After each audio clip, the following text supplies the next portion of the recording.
Welcome to public TV news bulletin. ముందుగా headlines. నూతనంగా ఏర్పాటు చేసిన సీసీ కెమెరాలను ప్రారంభించిన ప్రభుత్వ విప్.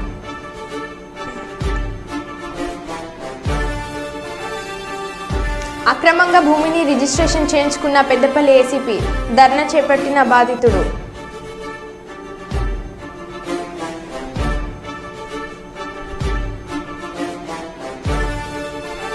పవన్ కళ్యాణ్ చేతికి డిప్యూటీ సీఎం పవర్.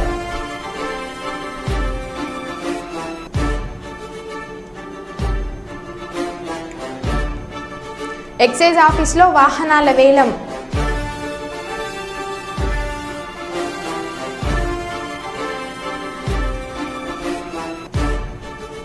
ఘనంగా రాహుల్ గాంధీ పుట్టినరోజు వేడుకలు.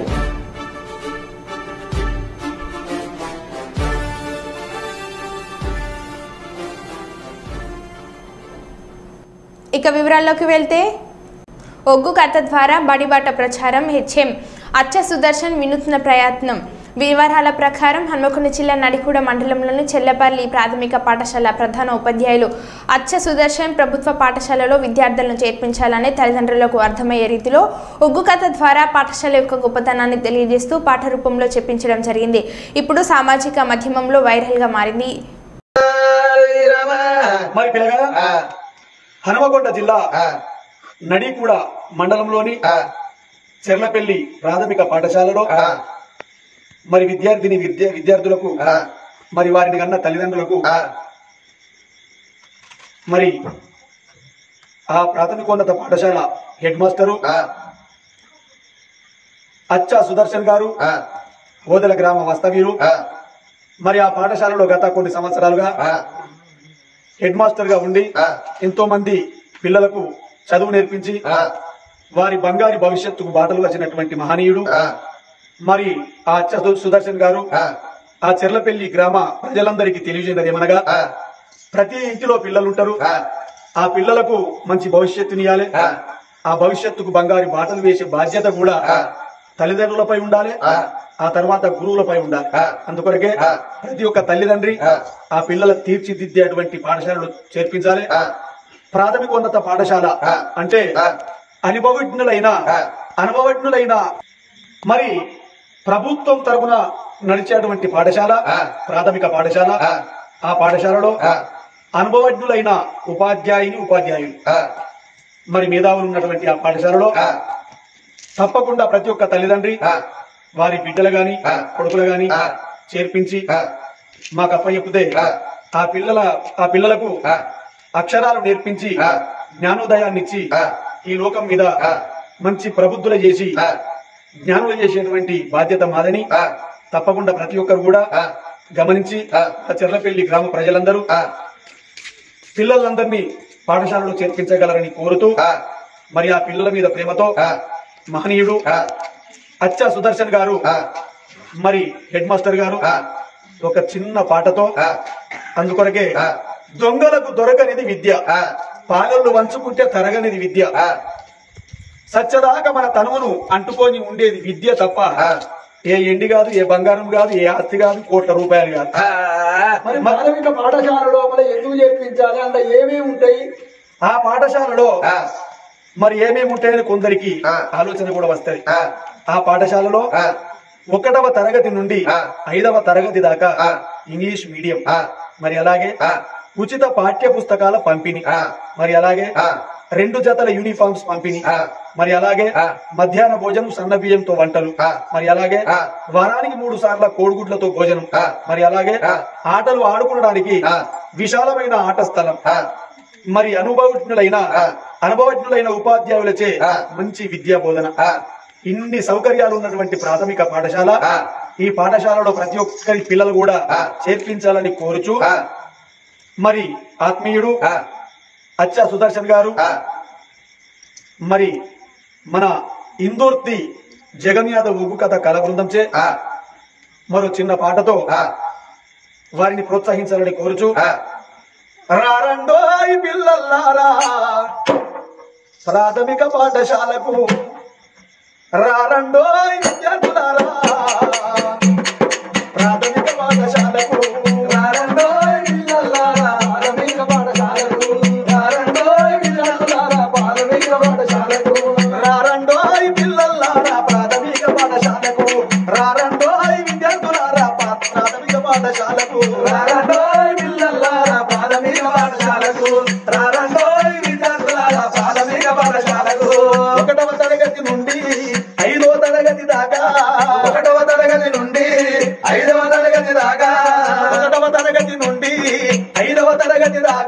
ముమ్మడివరంలో భారీగా వీచిన గాలులకు నేల కొరిగిన చెట్లు.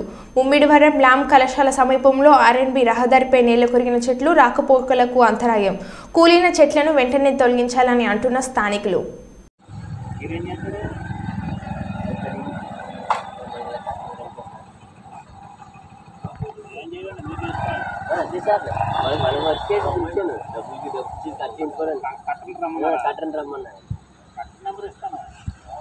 అదే కట్టాలి తిరిగి చెప్పాము మాట్లాడి మీ డిస్కషన్ జరిగింది.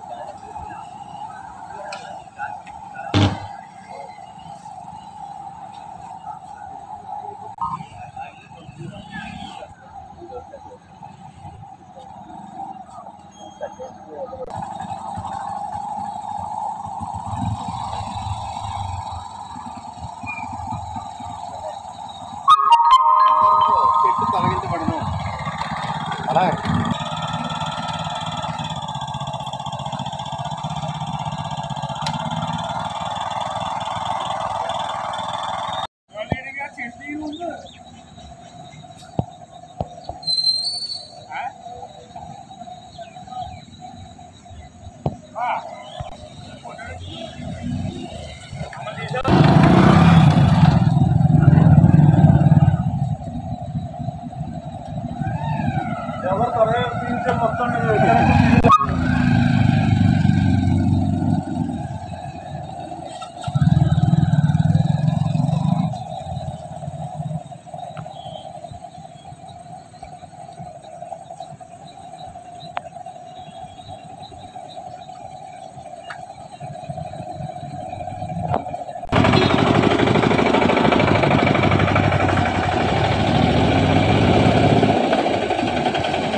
మహబూబాబాద్ జిల్లాలో ఎక్సైజ్ సూపరింటెండెంట్ కిరణ్ ఆధ్వర్యంలో ఎక్సైజ్ పరిధిలో బుధవారం పట్టుబడ్డ వాహనాలకు వేలంపాట నిర్వహించారు.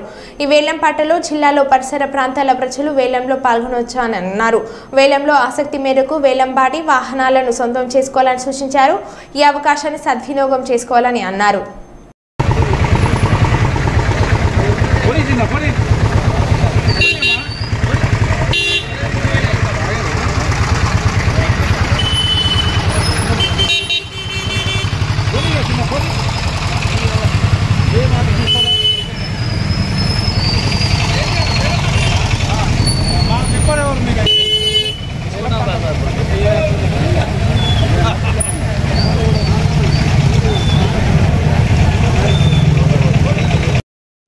రాజన్న సిరిసిల్ల జిల్లా వేములవాడ స్థానిక మున్నూరు కాపు సత్రంలో సిసిఆర్ మరియు హ్యూమన్ రైట్స్ జిల్లా కమిటీ తాళపల్లి నాగరాజ్, రత్నాకర్, సంతోష్, గోపాలకృష్ణ మీడియా సమావేశం నిర్వహించారు. తాళపల్లి నాగరాజ్ మాట్లాడుతూ తాను గత 28 సంవత్సరాల నుండి ఊహ తెలిసినప్పటి నుంచి చూస్తున్నానని, వేములవాడ దేవస్థానంలో అధికారులు అలాగే వాళ్లే ఉన్నారని, కేవలం దేవాదాయ ఈవో మాత్రమే మారుతున్నారు తప్ప అధికారులు మారడం లేదని, వీరికి అండగా స్థానిక నాయకుడికి ముఖ్య పాత్ర ఉందని, వీరిపై తక్షణమే చర్యలు తీసుకోవాలని దేవాదాయ శాఖ కమిషనర్ను కోరారు. ఒక వినతి పత్రం ఇవ్వడం జరిగింది. ఇది ఏంటంటే రాజన్న ఆలయంలో పనిచేసేటి ఉద్యోగులు దాదాపుగా నాకు ఊహ తెలిసినప్పటి నుంచి చూస్తున్నాను. నేను 27 నుంచి 28 సంవత్సరాలు గడుస్తున్నది. ఇప్పటి వరకు కూడా ఏ ఒక్క ఆలయ ఉద్యోగి వేములవాడ నుండి బదిలీ కారణం చేత ఎక్కడికి వెళ్ళలేదు. ఇక్కడే పదోన్నతి పొందుతూ మరియు అలాగే ఫేక్ సర్టిఫికెట్స్ సృష్టించుకొని ప్రమోషన్లు పొందుతూ ఇక్కడే పదవి విరమణ పొందుతున్నారు తప్ప ఒక్క ఉద్యోగి కూడా ఇక్కడ నుంచి బదిలీ కావడం లేదు. ఆ విషయంపై మొన్న హైదరాబాద్ వెళ్ళి కమిషనర్ గారి ఆఫీస్కి వెళ్ళి కలవడం జరిగింది. అడిషనల్ కమిషనర్ జ్యోతి మేడం గారితో ఈ విషయం గురించి మాట్లాడడం జరిగింది. ఇంకొక విషయం ఏంటంటే కరోనాకి ముందు మన వేములవాడ దేవస్థానం తరఫున 30 రూపాయలు మరియు 35 రూపాయలు పెట్టి మన భోజనం అంటే క్యాంటీన్ అనేది ఒకటి నడపడం జరిగింది. ఈ కరోనా అప్పటి నుంచి ఆ క్యాంటీన్ మూత పెట్టేశారు. ఎందుకంటే బయట హోటల్స్తో వీళ్ళు అధికారులు కుమ్మక్కై రాజన్న ఆదాయానికి గండి కొట్టే విధంగా వీళ్ళు ప్రయత్నిస్తున్నారు. ఇంకో విషయం ఏంటంటే అవుట్సోర్సింగ్ సిబ్బందికి సరిగా జీతాలు ఇవ్వడం లేదు. వాళ్ళ ఇష్టానుసారంగా వ్యవహరిస్తూ వాళ్ళకి నచ్చిన వాళ్ళతో మంచిగా ఉండే వాళ్ళకి ఇంట్లో కూర్చుండబెట్టి డ్యూటీకి రాకుండా కానీ సాలరీస్ ఇవ్వడంపై. అలాగే ఇంకో విషయం కూడా మాట్లాడాలనుకుంటే లడ్డు సెక్షన్లో 31 మందికి గాను అందులో నుండి ఒక 2 వ్యక్తుల్ని ఒకరిని పిఆర్ఓ ఆఫీస్కి బదిలీ చేశారు, ఇంకొకరిని ఈఓ ఆఫీస్కి బదిలీ చేశారు. అందులో ఒక 2 మరణించారు. ఆ 31 మందికి గాను ఇప్పటికీ అందులో ఉన్నది 27 నుంచి 27 మంది మాత్రమే అందులో వర్క్ చేస్తున్నారు. మళ్ళీ ఇంకోటి విషయం ఏంటంటే అందులో డ్యూటీ షిఫ్ట్ వైజ్గా చేయకపోవడం, అంటే మంది తక్కువ ఉండడం వల్ల ఉన్న తక్కువ మందికి వెయిట్ పడడం జరుగుతున్నది. అందులో ఒకరు రాకపోతే ఆ రోజు ఆ లడ్డు తయారీ కేంద్రం మూసివేసే విధంగా తయారైంది. ఆ లడ్డు యొక్క తయారీ కేంద్రాన్ని కొంచెం పొగిడించాలి. అలాగే అందులో మినిమం ఇంకొక 15 మందిని నియమించాలి, కొత్తగా నియమించాలి. దీన్ని ఈఓ గారు దృష్టిలో పెట్టుకొని మన అందులో పనిచేసే వారి సంఖ్య కాస్త పెంచితే ఇంకొంచెం బాగుంటుంది. అలాగే ఈ నకిలీ సర్టిఫికెట్స్ సృష్టించి ఏఈఓలుగా పదోన్నతి పొందిన వారిపైన ఖచ్చితంగా మన కమిషనర్ గారు దృష్టి పెట్టి ఆ సర్టిఫికెట్ వెరిఫికేషన్ జరిపించి ఆ విధులు నిర్వహిస్తున్న వారిపై కఠినమైన చర్యలు తీసుకొని అలాగే ఈ బదిలీ అయితే ఏదైతే ఉందో ఇక్కడ పనిచేస్తున్న గత 28-29 సంవత్సరాల నుంచి పనిచేస్తున్న వారిని బదిలీ చేసి కొత్త వారిని ఇక్కడికి తీసుకొస్తే రాజా న్యాయాలయానికి గండి పడకుండా వీళ్ళ సొంత జేబులకి ఈ రాజన సొమ్ము పోకుండా, అలాగే ఇప్పుడు ఈ టికెట్స్ విషయంలో కానీ ఇప్పుడు కోడ టికెట్లు కానీ లడ్డు టికెట్లు కానీ మనం ఇంతకుముందు కూడా చాలా విషయాలు చూసాము, చాలా న్యూస్లో చేశాము. ఏసీపీ దాడులు కూడా జరిగిన చరిత్ర ఉన్నది మన వేములవాడ దేవస్థానంలో. సో ఇట్లా అంటే చెప్పుకుంటూ పోతే చాలా ఉన్నవి. ఇట్లాంటి విషయాలపై వెంటనే దేవాదాయ శాఖ కమిషనర్ గారు అలాగే మన దేవాదాయ శాఖ మంత్రి కొండా సురేఖ గారు వెంటనే వీటిపై తగిన చర్యలు చేపట్టి చట్టపరమైన న్యాయం జరిపించి అందరికీ కూడా మంచి జరగాలని, మంచి జరిపేలా చూడాలని, పదోన్నతులు ఖచ్చితంగా వీళ్ళని ట్రాన్స్ఫర్ చేయాలని మా సిసిఆర్ అండ్ హ్యూమన్ రైట్స్ తరఫున మేము కోరుకుంటున్నాం. అసాంఘిక చర్యలకు పాల్పడితే ఉపేక్షించేది లేదు. విచ్చలవిడిగా రోడ్లపై తిరుగుతున్న యువతకు కౌన్సిలింగ్. బహిరంగ ప్రదేశాలలో ధూమపానం, మద్యపానం సేవించి అల్లర్లకు పాల్పడితే కేసులు తప్పవు. రోడ్లపై తిరుగుతున్న వాహనాలకు సరైన పత్రాలు లేకుండా తిరిగిన ట్రిబుల్ రైడింగ్కు పాల్పడిన సహించాం. యువత బాధ్యతగా సంఘంలో మెలిగి మంచి పౌరుడుగా ఉండాలని కోరుకుంటున్న తిరుపతి ఈస్ట్ సిఐ మహేశ్వర్ రెడ్డి మీడియాతో వెల్లడి. చాలామంది యువకులు రాత్రులు తిరుపతి పట్టణంలో తిరగడము, మోటార్ సైకిళ్ళ మీద ట్రిబుల్ రైడింగ్ చేయడము, అక్కడక్కడ ఈ ఓపెన్ బూజింగ్, ఓపెన్ స్మోకింగ్ ఇలాంటివన్నీ ఎక్కువగా రోడ్ల మీద తిరిగి కొన్ని న్యూసెన్స్ ప్లేసులు తయారైనందువల్ల మా తిరుపతి ఎస్పీ సార్ ఉత్తర్వుల మేరకు డిఎస్పీ గారి ఆధ్వర్యంలో గత వారం రోజుల నుంచి దాడులు జరుగుతున్నాయి.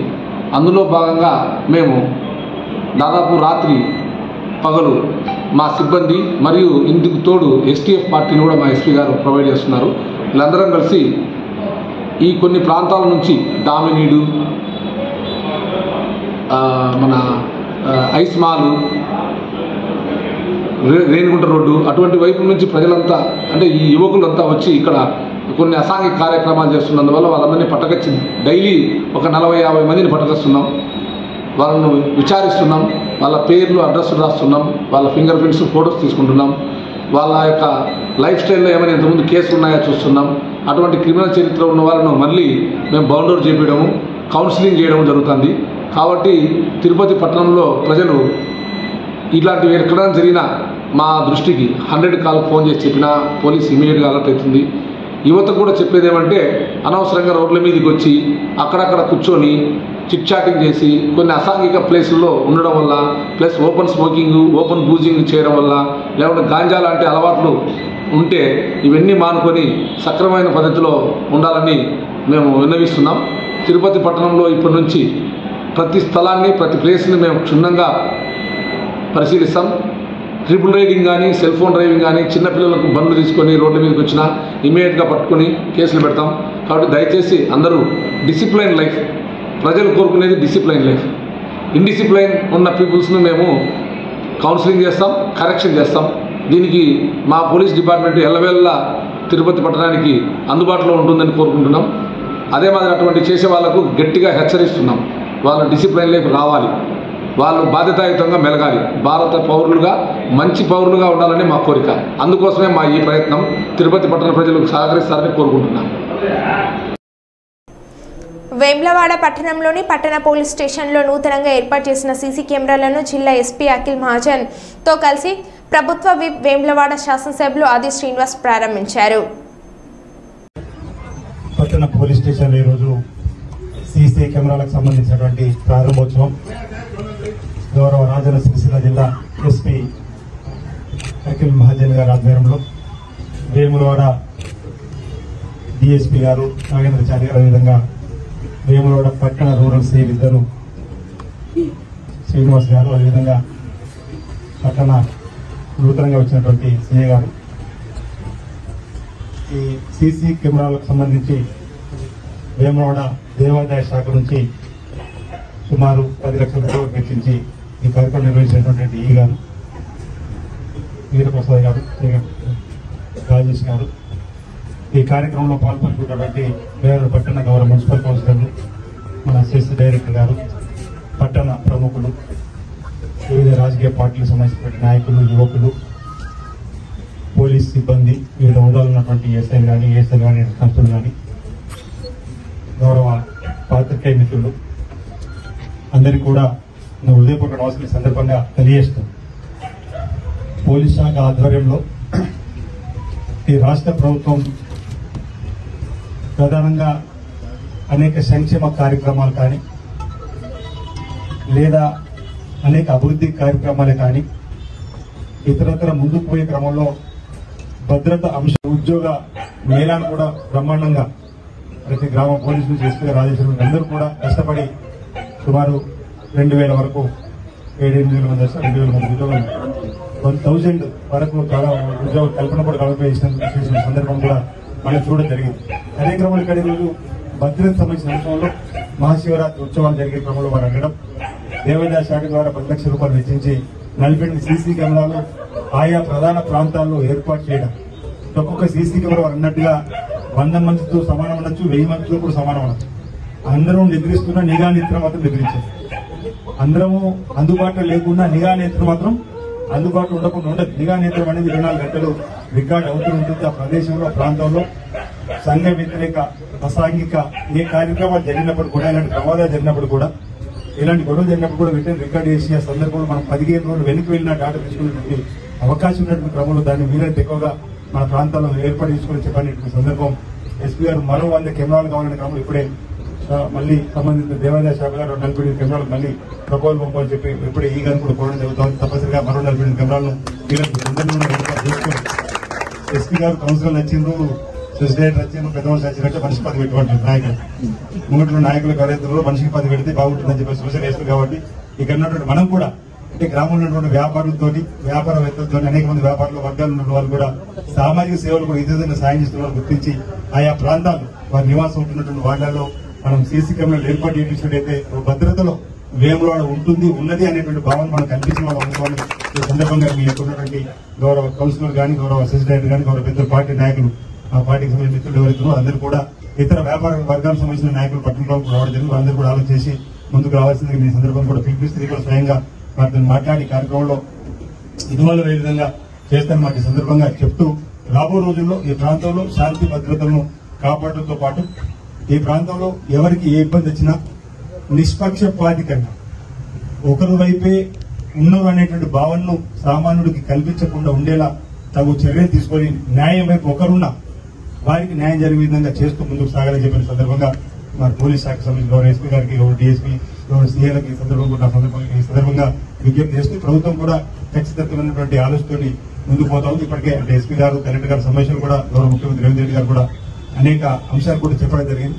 ఈ ప్రాంతంలో మరింత అభివృద్ధి అంశంలో కూడా మీ వంతు సహకారాన్ని అందిస్తూ అంటే ఇప్పటికే చెప్పినట్టు సామాజిక రుగ్మత రూపుమాపడంలో కూడా ముందుంది రాజన్న సిరిసిల్ల పోలీస్, సాంఘిక దురాచార రూపుమాపడంలో ముందుంది రాజన్న సిరిసిల్ల పోలీస్.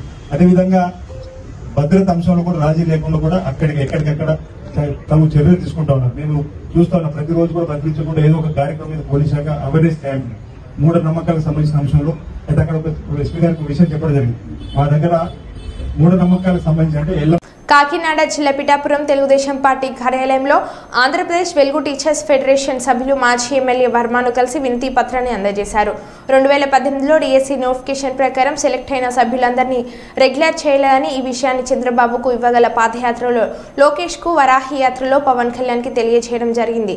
కూటమి ప్రభుత్వం అధికారంలోకి రాగానే సమస్యను పరిష్కరిస్తామని ఆమె ఇవ్వడం జరిగింది. ఈ విషయాన్ని మరోసారి చంద్రబాబు దృష్టికి తీసుకువెళ్లాలని విజ్ఞప్తి చేశారు. వర్మన నాయకత్వం వందలాలే వర్మన నాయకత్వం వందలాలే వర్మన నాయకత్వం వందలాలే వర్మన నాయకత్వం వందలాలే వర్మన నాయకత్వం వందలాలే వర్మన నాయకత్వం వందలాలే వర్మన నాయకత్వం వందలాలే వర్మన నాయకత్వం వందలాలే వర్మన నాయకత్వం విజయంలో కీలక పాత్ర వహించినటువంటి వర్మన నాయకత్వం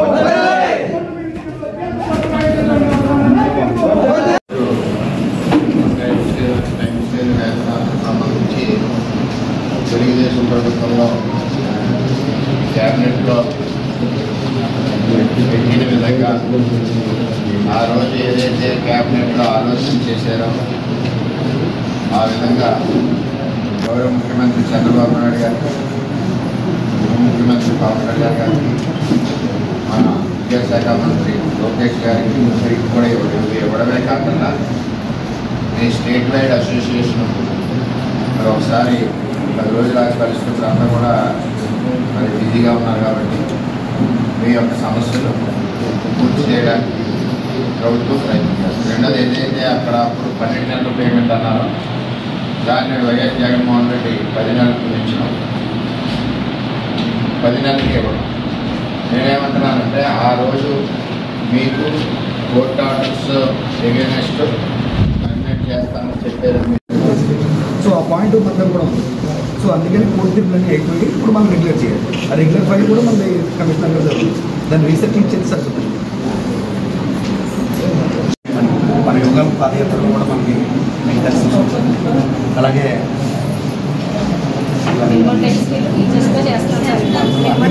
కాంట్రాక్ట్ బేసిస్ అని మినిమం టైం స్కేల్ సో మన కోరేది ఏంటంటే కోర్టు తీర్పులు కూడా మనకు ఉన్నాయి. అలా కాదండి, మన క్యాబినెట్లో కాంట్రాక్ట్ బేసిస్ అన్నారా పర్మనెంట్ అన్నారా? మన క్యాబినెట్లో పెట్టింది 12 months కోర్టు పెండింగ్ ఉంది కాబట్టి ఎంటీఎస్ టీచర్స్ వారి యొక్క కమిటీ అందరూ కూడా రావడం జరిగింది. మీరు చంద్రబాబు నాయుడు గారి హయాంలో వారి యొక్క సమస్యలన్నీ కూడా చంద్రబాబు నాయుడు గారికి రాష్ట్ర వ్యాప్తంగా తెలియజేయడం, అప్పుడు క్యాబినెట్లో పెట్టడం, క్యాబినెట్లో పెట్టిన తదుపరి ఓడిపోవడం జరిగింది. ఆ క్యాబినెట్లో ఏదైతే ఆ రోజు చంద్రబాబు నాయుడు గారు ఒప్పుకొని పెట్టి ఉన్నాయో వాటిని అమలు చేయమని వీళ్ళందరూ కూడా కోరుతూ ఉన్నారు. పెట్టిన సమస్యలు ఏదైతే ఉన్నాయో నేను పూర్తిగా అది స్టడీ చేయలేదు, అన్నీ కూడా చేసే విధంగా ముఖ్యమంత్రి గారికి చెప్పి ప్రయత్నం చేస్తాం. అలాగే ఉప ముఖ్యమంత్రి పవన్ కళ్యాణ్ గారికి, మన విద్యాశాఖ మంత్రి నారా లోకేష్ గారికి కూడా దృష్టిలో పెట్టి ఇది వరకు మీకోసం పాదయాత్రలో కూడా చంద్రబాబు నాయుడు గారికి నేనుండగానే మన పిఠాపురంలోనే రిప్రజెంటేషన్ ఇచ్చారు. యోగలం పాదయాత్రలో కూడా నేనే దగ్గరుండి రిప్రజెంటేషన్ ఇవ్వడం జరిగింది. తెలుగుదేశం ప్రభుత్వం ఎప్పుడు కూడా ఒక మాట తెలియజేస్తే ఆ మాటకి కమిట్ అయి ఉంటుంది. అదేవిధంగా అప్పుడు క్యాబినెట్ కమిటీలో క్యాబినెట్లో ఏదైతే పెట్టారో దాని ప్రకారం ఆ సమస్యలు ఏవైతే పెండింగ్ ఉన్నాయో అవన్నీ కూడా పూర్తి చేస్తారని చెప్పి పూర్తి చేసే విధంగా వీళ్ళందరికీ నేను తెలియజేసి నేను కూడా ఫాలోఅప్ చేసి వీళ్ళందరికీ అండగా ఉంటామని చెప్పి తెలియజేసుకుంటూ ఇప్పుడు డిఎస్ఏ 16,783 పోస్టులు పిలిచారు. మరి ఒక పక్కన నిరుద్యోగులకు అవకాశం ఇచ్చినప్పుడు వీళ్ళు ఎన్నో సంవత్సరాలు చేస్తున్న టీచర్స్ వీళ్ళు కూడా సేమ్ సిస్టమ్, వాళ్ళే పాఠం చెప్తారు, వీళ్ళు అదే పాఠం చెప్తారు. కానీ వాళ్ళు ₹1,00,000 తీసుకుని ఎంజాయ్ చేస్తున్నారు, వీళ్ళు 30,000-40,000 మధ్యలో వీళ్ళు ఉన్నారు. అంచేత వీళ్ళకి కనీసం ఒక సర్వీస్ అన్నా ఫిక్స్ చేసి అక్కడికన్నా పర్మనెంట్ చేయాలని నా పర్సనల్ అభిప్రాయం. ఏది ఏమైనా చంద్రబాబు నాయుడు పాత ప్రభుత్వంలో ఇదంతా కూడా రెగ్యులర్ ఫైల్ నడడం జరిగింది. ఈ వైసీపీ ప్రభుత్వం వచ్చాక దాన్ని ఆపేయడం జరిగింది. ఇదంతా కూడా కూలంకషంగా చూసి వారికి న్యాయం చేయవలసిందిగా కోరడం జరుగుతుందని చెప్పి తెలియజేస్తాను. మరో బిల్టన్లో మళ్ళీ కలుద్దాం. Stay tune.